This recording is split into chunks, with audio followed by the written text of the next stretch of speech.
Welcome back to Switch South Africa. I'm Nicky Nash, as always, and today you guys join me in the Golf 7.5 GTI. This is the previous generation, the last batch of the Golf 7 generation. There's the Golf 8 out, but I'm in the 7.5. I haven't driven the Golf 8.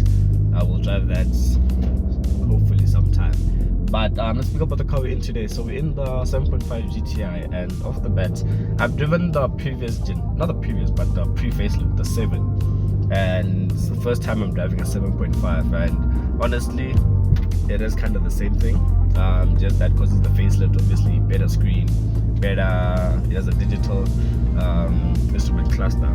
And this one looks very beautiful. This one is fitted with literally, cosmetics wise, looks amazing. It has a front lip.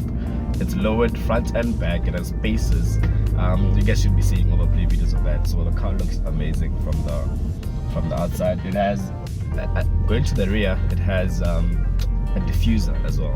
It has a fitted diffuser. One of the few diffusers I really like on the Golfs. There's diffusers where there's three lines, like 1, 2, 3, and then there's this one. I like this one the most. This one looks very nice because it has a fitted F1 light kind of vibe. I like that a lot. But something as well that this car has is a downpipe. And what does that mean? The car's louder. And example.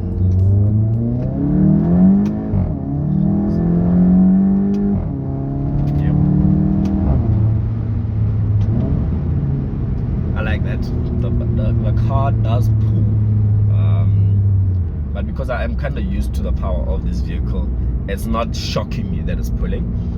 But what I'm also liking is that I've put traction off, and I know VW vehicles, traction off is not traction off.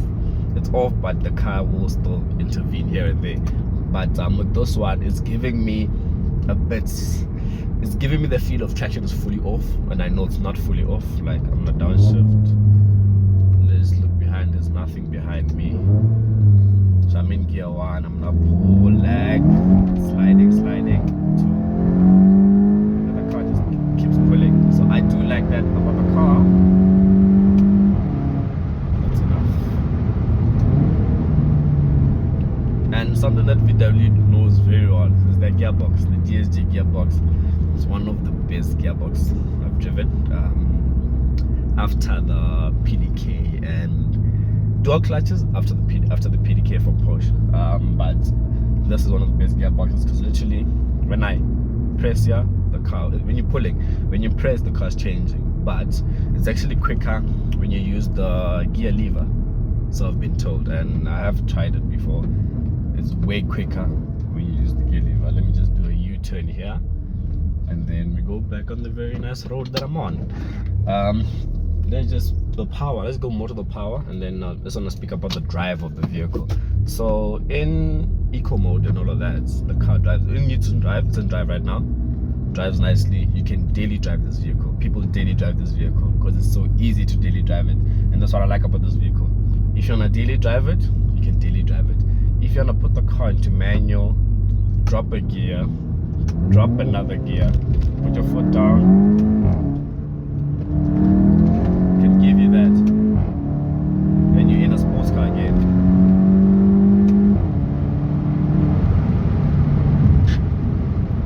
Like that a lot. And then when you're done, you put it back into drive, and then you daily drive the vehicle. So it gives you the best of both worlds, this vehicle. It's something that many performance cars can't do, hence this vehicle sells so much. The Volkswagen sells very the Volkswagen GTI sells. That's why there isn't competition for this car. Literally, there's the i30N now. It's trying to dethrone this vehicle, and obviously the i30N is more power than the Golf GTI, but can it offer what the Golf GTI does? And I right now can't say because I haven't driven the i30N. Hopefully I will drive it and I will tell you, can it offer what the Golf GTI can? No, Golf GTI can give you power, can give you can daily drive it, you can become on weekends with the boys or whatever, you can go out on track with those cars, you can go out with your friends, have fun with it, then come weekend, come during the week, office job, put on a suit, you daily drive this car to your office, and then you're fine. So not many vehicles not many manufacturers can perfect what VW has perfected. Hence, this vehicle sells. And as much as this vehicle sells, something it's also good at is keeping value. This vehicle is still, I don't want to say pricey, but it's still holding its value quite well, which is very nice. So let's speak about 3 things I like and 3 things I don't like about this vehicle. I don't think I'll be able to tell you 3 things I don't like, but 3 things I like about this vehicle. I like the feel of the car, 1. 2, I like the look of the vehicle. It's like the aesthetics, man. It looks so beautiful from the outside. I like that about this vehicle. And the 3rd thing I like,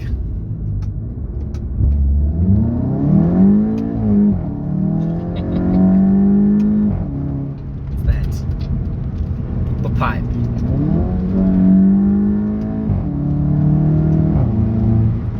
That's what I like about this vehicle. That's the 3rd thing I like. 3 things I don't like, I don't have. I honestly do not have 3 things I don't like. Maybe 1 thing, but I can live with it. It's quite low in front, so literally every hump you need to angle. And obviously, depending on the type of person you are, that can get quite tiring for you. But for me, I'll get used to it. It's the only thing, not necessarily I don't like, but it's something that I would need to get used to. I haven't driven a car that's this slow on a daily, but if I were to drive it on a daily, I feel like I would get used to it. I don't think it will irritate me, but it will irritate the people behind me. But yeah, other than that, yeah. Now the question, do I like it? Would I buy it? Would I recommend it? Do I like it? Yes. Would I buy it? Yes. Would I recommend it? Yes. Let me tell you why I would recommend it. This vehicle, although it's an outgoing model, it still gives you what the Golf 8 can't. I've been in a Golf 8, I haven't driven it, I've been in it. The Golf 8 is too technological, if that makes sense. There is too much tech in the car, so it moves you away from the feel of doing this. You know, you don't feel like you're in a boy racer car anymore because there's too much technology in it. And I know it has the touch sensitive buttons here, and literally that's something that I don't like in that car. And I've heard, I've seen and read reviews of the Golf 8 that it's heavier than this car. You don't feel the sportiness that this car gives you. And honestly, I do picture it. And so I would recommend you to buy this vehicle. The Golf 7.5 GTI is still a very beautiful car. It gives you the best of both worlds. Like right now, you can do 1, 2, and 3 with this vehicle. There's literally, I can't really fault this vehicle much, because me faulting it would be me nitpicking. So yeah, from City South Africa, I hope you guys did like this not short, but this quick review of the Golf 7.5 Mark 7.5, that's what they call it, from Germany. But before we leave, I need to give you guys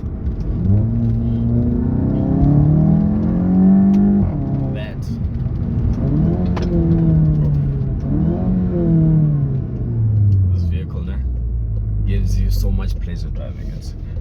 There is so much pleasure with driving this vehicle. So you do a U-turn.